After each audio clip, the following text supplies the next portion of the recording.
Terry, you and I were talking before the show started about some data that just kind of hit me between the eyes as we're having this conversation.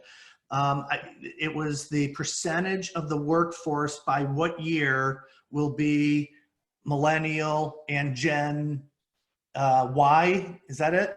Yes, it's exactly it. I found something on the internet yesterday, and it was from the Labor Department and the Wall Street Journal. And by 2030, 10 years from now, about 65 to 70% of the workforce is going to be in the millennials and the Gen Xers. And that goes from about late teens at 4.9% to around 60 years of age. That's a big spread. And they all have different qualities that they bring to the table that we have to listen to and be open to having discussions on. What are they seeing? What are they feeling? How are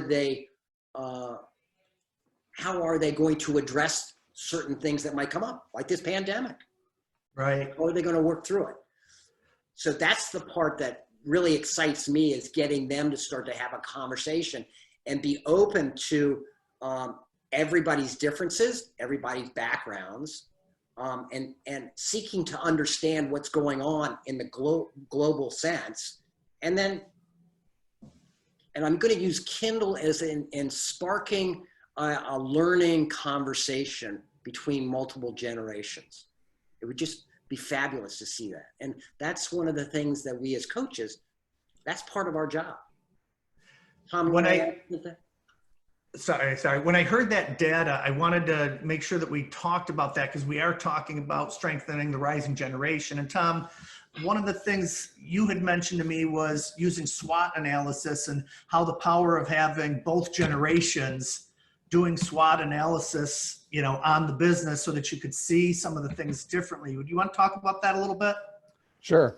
So SWOT analysis is strengths, weaknesses, opportunities, threats. And typically in any of those analysis, there's a difference of opinion on what's going on. You get the generations having that conversation. It's also very powerful. So it's another great way to, hey, where are we? Where do we need to take the business? And then back into the strategy. What's the plan to go forward? What's our vision? So it's just another great tool to really help businesses and generations kind of get on the same page about what's going on and where we need to go. And I would throw today, probably, we've also talked about SWEAT, which is just the strengths, weaknesses, and come on, I just had it in my trends. Thank you. And where the rising generation is just going to see trends differently. And when we have 50, 60% of a workforce coming from that generation, we better understand that a little bit differently. Yep. I like when Jeff Bezos is thinking strategy, one of the things that he says is, what will still be true 5 years from now? What will still be true 10 years from now? No matter what happens with technology, no matter what happens in the world, what will still be true? And if you can really zero in on what's going to be true in my industry 5 or 10 years from now and get ahead of the pack. And so for him, it was, people are always going to want their products faster. They're going to want, and so that's where Prime came out of, is, where we were in a world of, maybe shipping things, you would take 3, 5, 7 days. You never thought about having things in 2 days before he started to think about that. And that came from the idea that, what do we know is going to be true? People are going to want to click that button and have instant gratification with a package sitting on their doorstep. Kind of drove that. I think some of that thinking from the rising generation, there will be trends and there will be ideas and things that we, as the older generation, might miss. And the one that has smacked me between the eyes over the last 2 months, and probably many of us, is the fact that, you know, the millennials and the Gen Y, they want more freedom to work from home.